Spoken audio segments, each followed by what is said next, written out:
Hello my internet friends, John Gibson here with I Need Examples. Today I will cover the Excel year function. The Excel year function returns the numeric year from a selected date. The year function has one argument, serial number, also known as the date value. In the first example I will show the basics of the year function.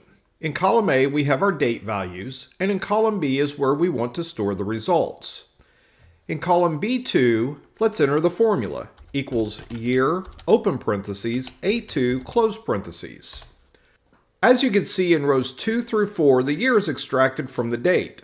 Row 3 is a serial number representing January 13th, 2023. In row 5, we get a value error since 12/31/1899 is not a valid Excel date. In our practical example, we have the sales of our employees. We'd like to create a pivot table to show the total sales per year.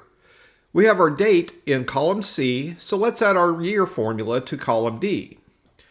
In cell D9, enter equals year, open parentheses, C9, close parentheses. Now that we have our years, let's create a pivot table to group the cells by year. Let's put our cursor in cell F9, click on the Insert tab, and click on Pivot Table.